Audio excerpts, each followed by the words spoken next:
সে তো নামাজি লয়, সে খালি ঈদের নামাজি আর বকরা ঈদের নামাজি। কুরবানির দিনে ওই নামাজি কটা পেছনের কাতারে দাঁড়ায় আর লুঙ্গিটা রেডি করে রাখে, নামাজটা শেষ হবে আর লুঙ্গি তুলে ছুটবে, গরুটা নিয়ে আইতবে, ফেলাতবে, জবাই করবে। ওই তো কাজ। আর আপনি নিজেকে মুমিন ভাবছেন।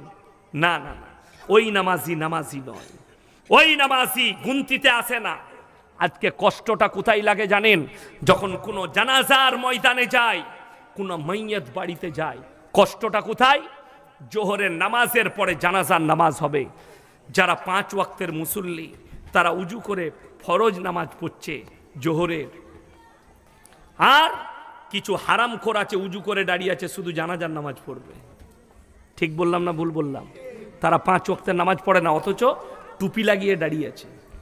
আরে আমার এলাকায় বর্তমানে এক জায়গায় গেছি, বিশ্বাস করুন, আমরা বাপ বেটা গেছি। আমার আব্বাজিকে অনেকে চিনেন, অনেকে চিনেন না। আমার আব্বাজির নাম হচ্ছে মৌলানা শওকত আলী মাজাহিরি।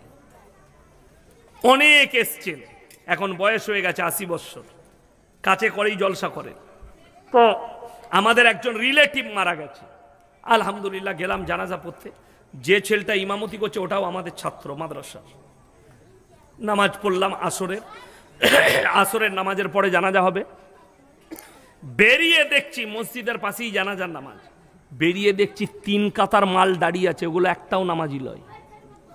নামাজিরা পেছনে, বেনামাজিরা কোথায়? সামনে। আমি বললাম তাও হলো। এরপর আমি ভাবলাম আমাদের ছাত্র নামাজ পড়াবে জানাজা। তারপরে দেখছি আমাদের ছাত্রটাও দাঁড়িয়ে গেল। আমি বললাম তুই এখানে দাঁড়ালি কেন বে? জানাজাকে পড়াবে? বলে হুজুর অন্যজন, যে জানাজা পড়াচ্ছে সে হারাম খোর নামাজ পড়ে নাই আসরের। বিশ্বাস করুন, আমি যদি মিথ্যা বলি আল্লাহ সাক্ষী আছে। বাউল বুষ্টমের মতো চুল, জীবনে নামাজ পড়ে না, পায়ে জুতো নাই, কি বুঝলেন, ভেতরে গেঞ্জি আর প্যান্ট পরেছিল, ওপরে খালি পাঞ্জাবিটা লাগাইছে, জানাজাটা পড়ালো। আমি নামাজের পরে বললাম জানাজাটা গেল। বেনামাজির পেছনে কখনো জানাজার নামাজ হবে? কথা বলে না, কথা বলে না, জীবনে নামাজ পড়ে না। দুঃখ হলো বাপ বেটা, হাইরে সমাজ। কেন জানেন? তার পরিবার বলছে এই হুজুর জানাজানা পড়িয়ে যে একদম জান্নাত রেডি। শালা বেনামাজি নামাজ পড়ালে জান্নাত রেডি হয়? আর আমরা বাপ বেটা দুটো পশ্চিমবাংলার বক্তা আছি পেছনে, আমাদের ছাত্র ইমাম আছে, তাও বললে এই 3 জনের আমল ভালো নয়। আমার এলাকায় একটা মহিলা কি হচ্ছে, সে মেয়েদিকে ছেলেদিকে জড়ো করে তার উপরে জেন ভর হচ্ছে, বলছে তাবিজ দিচ্ছে। মহিলা জেন উঠছে তার উপরে, সে তাবিজ দিয়ে বেড়াচ্ছে। আমি বললাম আমার একটা সমস্যা আছে, উনাকে বলো যে আমি দেখা করতে চাই। কি উত্তর দিয়েছে জানেন সেই মহিলা? বলছে আমার কাছে যে জেনটা আছে উনি খারাপ লোকের সঙ্গে দেখা করেন। আমি বললাম বে আমি খারাপ লোক? মাদ্রাসায় হাদিস পড়ায়, মাদ্রাসায় কোরআন হাদিসের শিক্ষা দিই, নামাজ পড়ি, পশ্চিমবাংলায় বক্তব্য দিচ্ছি, আমার আকীদা ঠিক আছে, আমি খারাপ আর ও ভালো? আমি সকলকে বললাম যে ভেবে নাও, যদি সে বলে এই খারাপ লোক, তাহলে তোমরা এরপর চিন্তা করো ও কিরকম, কত বড় ভণ্ড। সবাই বুঝে গেল, বাজার শেষ হয়ে গেল মালে। এইভাবে মুসলিম সমাজ অধপতনে চলে যাচ্ছে, সমাজ ধ্বংসের পথে। কেন? ইসলামটাই আপনি বুঝতে পারেননি। আমাদের সমাজের লোক পায়ের নখ থেকে মাথা পর্যন্ত পুরো জীবন ব্যবস্থার নাম হচ্ছে ইসলাম। আপনি যেটাকে ইসলাম ভাবছেন ওটা ইসলাম নয়। আপনি ধোঁকায় আছেন, প্রতারণায় পড়ে আছেন, আপনাকে সমাজ ধোঁকা দিচ্ছে। সবাই আজ থেকে বলুন নামাজ পড়বো ইনশাআল্লাহ। হারাম থেকে নিজেকে অ্যাভয়েড করুন। আর করতে গেলে প্রত্যেকটা মুসলমান নরনারীর জন্য ফরজ হচ্ছে দ্বীনি শিক্ষা অর্জন করা। ছেলেকে দ্বীনি শিক্ষা দেন। যেমন মায়ের একটা নসিহত শুনে যান, একটা সন্তান তৈরি করার ম্যান কারিগর হচ্ছে মা, বাবা নয়। কথাটা বুঝতে পেরেছেন না পারেননি? কে বললাম? মা। আমার মায়েরা শোনো, একটা বাবা সে ইনকাম করতে যায় বাইরে, সকালে বেরিয়ে যায়, হয়তো সন্ধ্যায় ঢুকে। ঠিক বললাম না ভুল বললাম?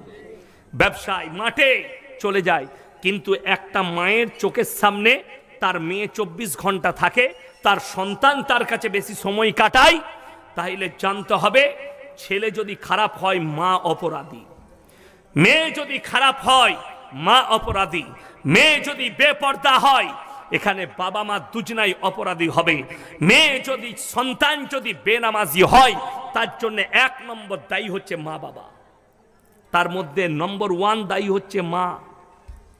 ইসলাম যখন বলেছে 7 বছর থেকে নামাজের তারিখে তাকিদ দাও, তুমি তোমার মেয়েকে বললে না? এই আমি 2-4 দিনে আমার এই উত্তরবঙ্গে জলসা ছিল, তো আমার মেয়েদের ছুটি আছে, এখন কালী পুজো না কি আছে একটা, দেওয়ালি ছুটি আছে, তো আমি বললাম যাও নানিদের বাড়ি থেকে ঘুরে এসো। তারা নানিদের বাড়ি গেছে, তো ওই এলাকায় বড় মেলা হয়।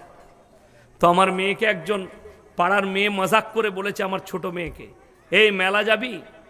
আমি ওকে জীবনে শিক্ষা দিইনি, কি উত্তর দিয়েছে জানেন? মেলা যাওয়া হারাম। এটা আমার মেয়ের উত্তর। তাকে আমি জীবনে শিক্ষা দিইনি। কেন? সে ওই পরিবেশটাতেই মানুষ হচ্ছে, বাড়ি থেকে বের হতে নেই মেয়ে ছেলেদের।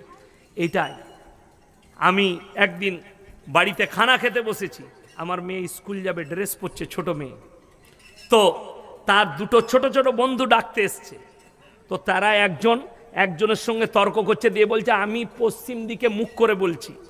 আমার মেয়ে তাদেরকে বলল আল্লাহ ছাড়া কারুর কসম খাওয়া যাই না। এটা মেয়েদের রোগ, মেয়েদের হাদিস। কিছু হলেই বলে বোন আমি পশ্চিম দিকে মুখ করে বলছি। ওই খালা যে কি মার খাবে তা ঠিক না। পশ্চিম দিকে কসম কে খেতে বললো তোমাকে? উত্তর দিকের কসম কে খেতে বললো তোমাকে? আমার মুসলমান ভাই, সন্তানকে তারবিয়ত দেন, সকলে জোরে বলুন ইনশাআল্লাহ। এত নাজুক বেঈমান কাফেররা আপনার চারিদিকে জাল ছুঁড়েছে, আপনি জালের মধ্যে ফেঁসে গেছেন। তারা এত বড় জাল ছুঁড়েছে, আপনি অবাক হবেন। আজকে কোরআনের শিক্ষা কোথায়? আমাকে একজন প্রশ্ন করেছিল মেদিনীপুরে, সেই জলসাটা ইউটিউবে আছে, প্রচুর ঝামেলাও হয়েছিল জলসায়। এই রকমই চেয়ার ছিল সেখানে, তো সেখানে আমি ছিলাম, আরও একজন 24 পরগনার বক্তা ছিল। তো আমার কাছে প্রশ্ন ছুড়লে যে বক্তারা রেট করে পয়সা নেয় তাদের কি বায়ান শোনা যাবে? আমি বললাম বড় দুঃখের সঙ্গে বলতে হচ্ছে, তোমার ইমামকে তুমি কত বেতন দাও? সেই ছেলে বললে আমাদের ইমামের বেতন 3,500। আমি বললাম লজ্জা শরম কিছু আছে? তোমার বাড়িতে প্রত্যেক দিন 300 টাকা খরচ, আর ইমামের 100 টাকা খরচ। তোমার বাড়িতে রাজমিস্ত্রি কাজ করবে 500 টাকা। আমি চ্যালেঞ্জ ছুড়ে বলে যাচ্ছি, উত্তর দিনাজপুরে আমি ইয়াসিন ফ্রি জলসা করব, ইমামদের বেতন আর মাদ্রাসার শিক্ষকদের বেতন 50,000 টাকা করুন, আমি 1 টাকা নেব না। তার মানে আমি আর জলসাই করব না, আমি ইমামতি করব। কথাটা বুঝতে পেরেছেন না পারেননি? আমি আর জলসাই করব না, ইমামতি করব। কষ্টটা ওই জায়গায় লাগে। পৃথিবীর সবথেকে দামি উমদা কিতাব কোরআন মজিদের শিক্ষা দিচ্ছে একজন আলেম, তাকে আপনার পয়সা দিতে গেলে ব্রেনে আঘাত হয়। অথচ একটা মাস্টার একটা বাংলা খালি পড়াবে আপনার সন্তানকে, টিউশন পড়াবে, তার মাসে বেতন হচ্ছে 500 টাকা। অঙ্কটা পড়িয়ে দিবে 600 টাকা নিবে। আপনার সায়েন্সটা, আপনার ইটা পড়িয়ে দিবে, ইংরেজি পড়াবে 700 টাকা নিবে। আপনার গায়ে লাগে না, না মাস্টার দারুণ ভালো, ও 800 টাকা বললো ওর কাছে পড়াবো। তুমি আল্লাহকে মহব্বত করো, তুমি নামাজ পড়ো, তুমি ধোকাবাজ, তুমি প্রতারক, তুমি আল্লাহকে ধোকা দিচ্ছ। যদি বলেন কোরআন শিক্ষার জন্য পয়সা লাগবে, কে বলল? তাহলে তোমাকে স্কুলে পড়িয়ে বেতন নিতে হবে, কে বলল? কোথায় লেখা আছে? কোন হাদিস আমাকে দেখাও। কথাটা বুঝতে পেরেছেন না পারেননি? যদি বলে হাদিসে কোথাও লেখা নেই যে নামাজ পড়িয়ে মাদ্রাসায় পড়িয়ে পয়সা নিতে হবে, আমি মেনে নিলাম। কিন্তু শুনেলেন, যখন আমিরুল মুমিনিন নবীজি চলে গেলেন, সকালবেলায় উঠে নিজের ব্যবসার মালগুলো নিয়ে বেরিয়ে যাচ্ছেন, তখন সাহাবীরা আটকিয়ে দিলেন, আমাদেরকে দিন শিক্ষা কে দিবে আপনি যদি ব্যবসায়ী যান? আমিরুল মুমিনিন বললেন, আমার সংসার কিভাবে চলবে? সাহাবীরা মাশওয়ারা করলেন, আমরা বাইতুল মাল থেকে আপনাকে ভাতা দেব সংসার চালানোর। বললে তাইলে আমার কোনো অসুবিধা নাই। বেতন শুরু হলো। আর আপনি বলছেন কোরআনে হাদিসে কোথায় আছে, কোথায় লেখা আছে? একটা মাদ্রাসার শিক্ষক 24 ঘন্টা মাদ্রাসায় ডিউটি দেয়, ঠিক বললাম না ভুল বললাম?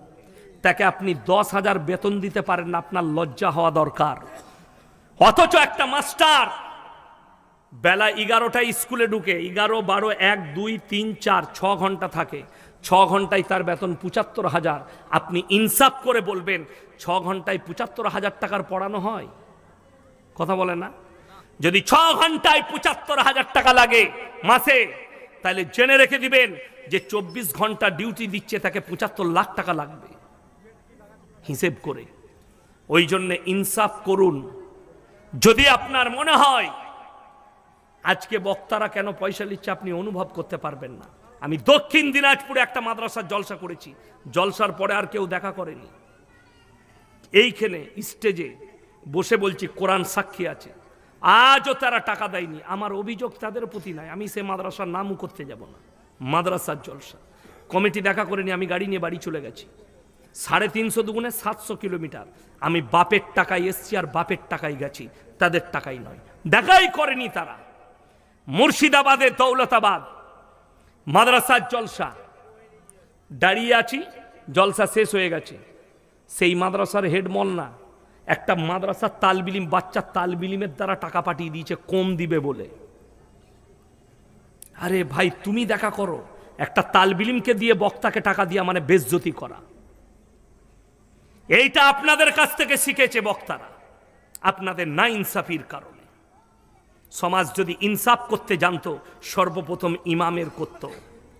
আজকে 10 লাখ 20 লাখ টাকা খরচ করে, আরে আপনাদের তো কিছুই খরচ সেরকম নেই, 2 লাখ 5 লাখ।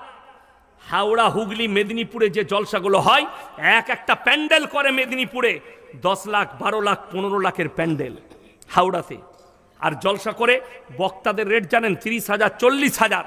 আমি মেদিনীপুরে দীঘার কাছে জলসা করলাম, আমি বললাম আমাকে 35,000 লাগবে, অ্যাকাউন্টে ভরে দিল। এই রকম উত্তরপ্রদেশ থেকে জার্জিস আনসারি ভাই এসছে, তার রেট হচ্ছে 70,000, ভরে দিয়েছে অ্যাকাউন্টে। গুজরাট থেকে কারি আহমদ আলী এসছে, 1.5 লাখ টাকা ভরে দিয়েছে অ্যাকাউন্টে। অথচ ইমাম যদি বলে আমার বেতন 500 টাকা বাড়াও, ইয়ে হারামখোররা বাড়াবে না। কথাটা বুঝাতে পেরেছি আমি কিছু? আমাকে দাওয়াত দিবেন না, ঠিক আছে, যদি হক শোনার ইচ্ছা হয় দাওয়াত দিবেন, নাহলে শোনার দরকার নেই। আমি জলসাওয়ালা বক্তা বলছি, আজকে সমাজ যদি কোরআনের আহমিয়াত বুঝতো, কোরআনের আমলকে বুঝতো, তাইলে প্রত্যেকটা ডাক্তার মাস্টার হাফিজে কোরআন হতো। আপনি আমার সঙ্গে চলুন, সুরাটে আমি যখন পড়াশোনা করি, আমার সেই বছরে 10 পারা হিফজ হয়েছে, হাফেজ হয়েছে। ক পারা বললাম? 10 পারা। তো আমি 2 বছর বাড়ি আসিনি রমজান মাসে, ওইখানেই মাদ্রাসায় থাকতাম। একবারে হাফেজে কোরআন হয়ে বাড়ি এসেছিলাম। কি হয়ে বললাম? হাফিজে কোরআন হয়ে গোটা কোরআন মুখস্থ করে এসেছিলাম। তো একদিন আমি একটা রিস্কায় চেপেছি। আমার মাদ্রাসাটা হচ্ছে হাই রোডের ওপরে, কাফলেতা, লাজপুর। সেখানে চেপেছি, সুরাট যাব 20 কিলোমিটার। তো যে রিস্কাওয়ালা চেপেছে আমাকে বলছে, সালাম আলাইকুম हाफिज जी। वालेकुम सलाम। क्या पढ़ते हो? बोले मैं हिफ्ज कर रहा हूँ। बोले कितना पारा हुआ? बोले 10 पारा।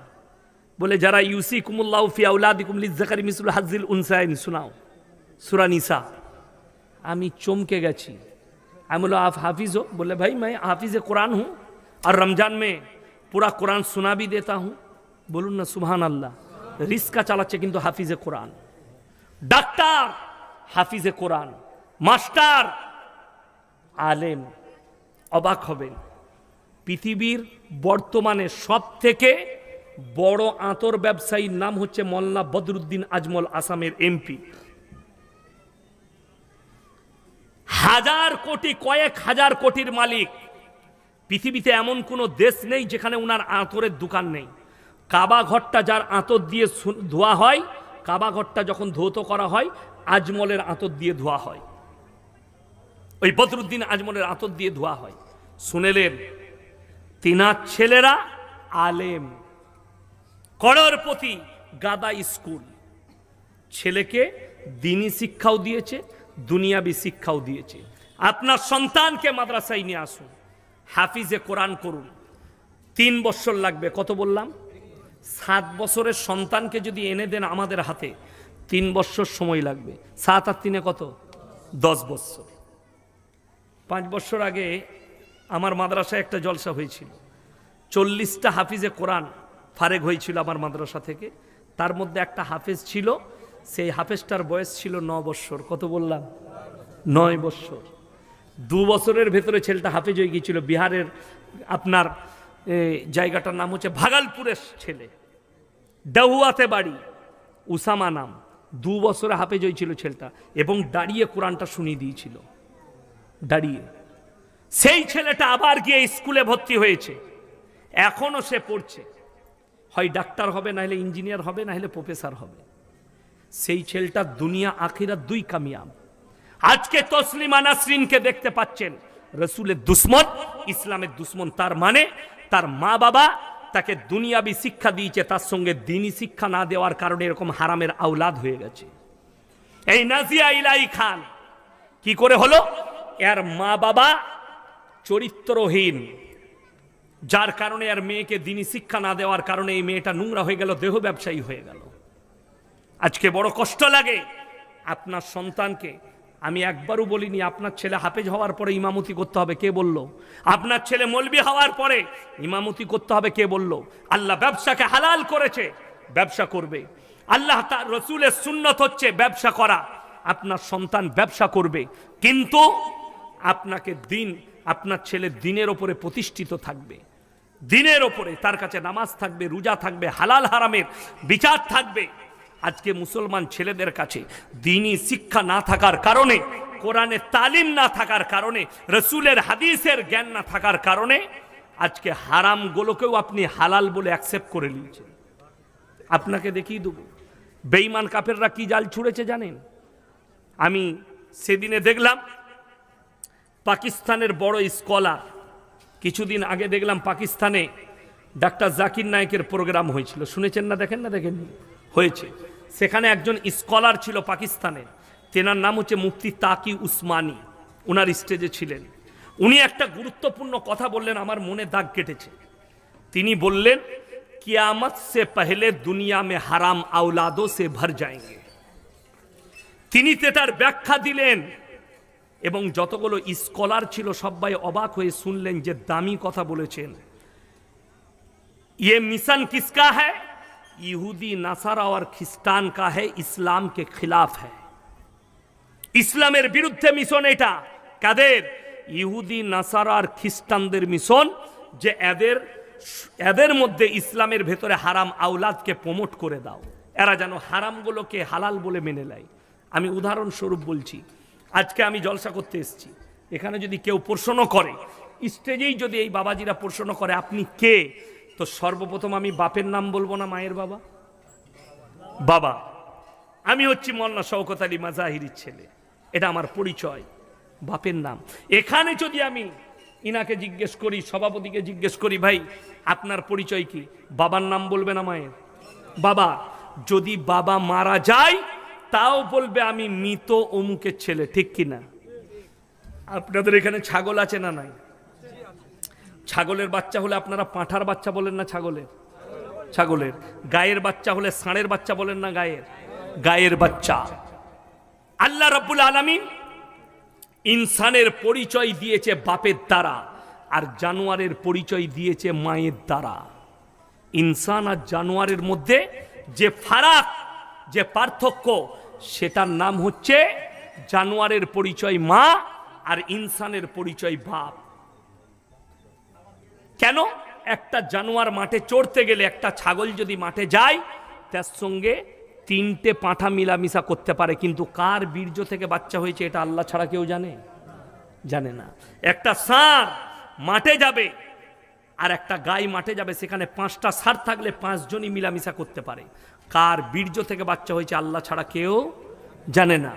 শুনেলেন? বর্তমানে যারা শিক্ষিত ছেলে মেয়ে আছেন তারা শুনেলেন বেঈমান কাফেররা কিভাবে প্রমোট করছে। America, London, Britain, Japan, German, Australia, Brazil, New Zealand, যতগুলো বেঈমান কাফেরের দেশ আছে তারা তাদের পার্লামেন্টে পাস করিয়েছে, এরপর থেকে কোনো ছেলে যদি চায় নিজের মায়ের পরিচয়ে বাঁচতে পারবে, তাদের মধ্যে আর জানোয়ারের মধ্যে কোনো পার্থক্য থাকবে না। কেন তারা এটা পাস করিয়েছে? সেই সম্পর্কটার নাম দেওয়া হয়েছে রিলেশনশিপ।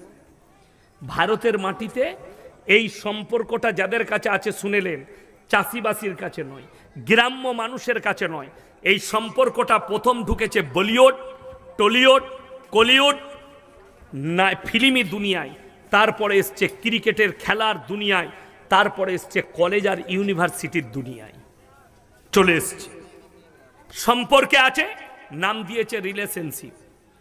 3 দিন থেকে 1 সপ্তাহ 4 দিনের আগেকার খবর, আমি গাড়িতে আস্তে আস্তে দেখছিলাম 4 দিন আগে মোবাইলে, একজন ভালো ফুটবলার একটা মেয়ের সঙ্গে রিলেশনে ছিল, রিলেশন তো সেই মেয়েটা প্রেগনেন্ট, সে ফটো শেয়ার করেছে ফেসবুকে, নিজের ফটো পোস্ট করেছে যে আমি প্রেগনেন্ট আছি, পেটের ফটো দিয়েছে। এই ফুটবল প্লেয়ার তখন লেখছে, সেখানে আবার একটা পোস্ট করছে, তার সঙ্গে এখন সম্পর্ক নাই, অথচ সে পোস্ট করছে বাচ্চার নাম হবে এটা। সেই মেয়েটা 3য় পোস্ট করছে যে এই বাচ্চাটা আমার পেটে যেটা আছে এটা তোমার নয়, তোমার সঙ্গে বিচ্ছেদের পরে আমি আর একজনের সঙ্গে রিলেশন করেছিলাম, বাচ্চাটা তার। জোরে বলুন নাউজুবিল্লাহ। হারাম আওলাদগুলো বিনা বিয়েতে প্রমোট হয়ে যাবে, সমাজ এগুলোকে হালাল ভাববে। হে আমার যুবক যুবতী, বেঈমান কাফেররা কিভাবে মুসলিম সমাজকে জিনা করাচ্ছে শুনেলেন। যারা আমার বাবা আছেন, মা আছেন শুনেলেন। তারা নাম দিয়েছে 14ই ফেব্রুয়ারি ভ্যালেন্টাইন ডে, কাজ হচ্ছে জিনা করা। তারা নাম দিয়েছে চকলেট ডে, কাজ হচ্ছে জিনা করা। তারা নাম দিয়েছে রোজ ডে, কাজ হচ্ছে জিনা করা। তারা নাম দিয়েছে কিস ডে, কাজ হচ্ছে জিনা করা। আল্লাহ রসুল সাল্লাল্লাহু আলাইহি সাল্লামের হাদিস, আখরি জামানায় 1 শ্রেণীর হুজুর বের হবে, তারাই হবে জাহান্নামের খোরাক, যারা ইসলামকে বিকৃত করবে। বাংলাদেশের একটা বক্তা, সে এখন প্রেমের প্রমোট করছে, জিনা করার প্রমোট করছে, তার নাম হচ্ছে আবরারুল হক আসিফ। তুমি রেডি হও, আমি আসছি জানুয়ারিতে বাংলাদেশ, তুমি বুঝতে পারবে। বড় কষ্ট লাগে। সে রাস্তায় একটা ক্লাবের মধ্যে কোনো জায়গায় মেয়েরা বসে আছে, ছেলে মেয়েরা, বয়ফ্রেন্ড গার্লফ্রেন্ড। শুনেলেন, আমি চ্যালেঞ্জ দিয়ে বললাম, ইসলামী শরীয়তে বয়ফ্রেন্ড আর গার্লফ্রেন্ড শব্দটাই হারাম শব্দ। ইসলামে প্রেম শব্দটা আছে, ভালোবাসা। কি শব্দ আছে? ভালোবাসা। মায়ের সঙ্গে, বোনের সঙ্গে, বিবির সঙ্গে, সন্তানের সঙ্গে, প্রতিবেশীর সঙ্গে, আত্মীয় স্বজনের সঙ্গে, এই প্রেম জায়েজ আছে। আমাদের যুবকরা যে প্রেমের কথা বলছে হারাম। এখন আবার শুনেছেন হালাল প্রেম বেরিয়েছে, শুনেন না আপনারা? হ্যাঁ, হালাল প্রেম, সেটা হচ্ছে প্রেমিকাও নামাজি, প্রেমিকও নামাজি, দুজনাই নামাজ পড়ে কিন্তু প্রেম করে। হারামখোর জিনাকারী কখনো নামাজ কবুল হয়? আমাদের সমাজের লোক জানে না। আসসালামু আলাইকুম, ভালো আছো, খেয়েছো, শুয়েছো, সারা রাত গল্প করছে, ফজরের সময় বলছে শোনা আজান হয়েছে, বলে হ্যাঁ। তোমাদের হয়েছে, নামাজ পড়বে না? হ্যাঁ পড়বো। তাহলে রাখছি, বলে রাখবে, একটা দিবে না। যারা বুঝার তারা বুঝে গেছে, যে হাসছে। এইটা হচ্ছে জিনা।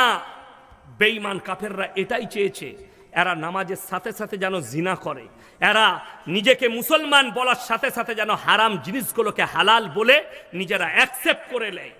এটার জন্য বলছি। আচ্ছা আপনারা বলুন, এই একটা মোবাইলের দাম, এই মোবাইলটা আমার 5 বছর হলো। ক বছর বললাম? আমি 1 লাখ টাকা দামি মোবাইল কিনতে পারি না? পারি না? পারি। এই মোবাইলটার দাম 16,800 টাকা নিয়েছিল। কত বললাম? 16,800। অ্যাকাউন্ট আছে, মাদ্রাসার বিভিন্ন কাজ করতে হয়, বিভিন্ন লোকের সঙ্গে কথা বলতে হয়, হোয়াটসঅ্যাপে লেখা পাঠাতে হয়, যার কারণে এটা নিয়া। বড় কষ্টের সঙ্গে বলছি, আজকে যারা নানি আছেন, যারা দাদি আছেন তারা শুনবেন, যারা দাদু আছেন, যারা নানা আছেন, তাদেরকে এই উপদেশটা দিচ্ছি। লাতনি মাধ্যমিকে পাশ করেছে, না না আমি মাধ্যমিকে পাশ করেছি, আমাকে একটা মোবাইল লাগবে। ঠিক বললাম না ভুল বললাম? নানি আমাকে একটা মোবাইল লাগবে। নানি এখন বড় মহব্বত করে লাতনির সঙ্গে, একটা মোবাইল কিনে দিয়ে দিল। সেই মোবাইলের দ্বারা সে যতগুলো পাপ করবে সেই পাপের হিস্সাদার ওর নানিও হবে, এটা মাথায় রাখবেন। আর সেই মেয়ে যখন জিনায় লিপ্ত হচ্ছে, এই নানির কপালে হাত, হাই রে নানি, হাই রে নানা, তুমি মাধ্যমিক পাশ করেছো, তোমাকে একটা বাংলা মানে কোরআন কিনে দিয়ে পাঠাচ্ছি, এটা পড়ো। লাভ আছে না লস? লাভ। বাংলা বুখারী শরীফ আছে না নাই? বাংলা তিরমিজি আছে না নাই? বাংলা মিশকাত শরীফ আছে না নাই? আরে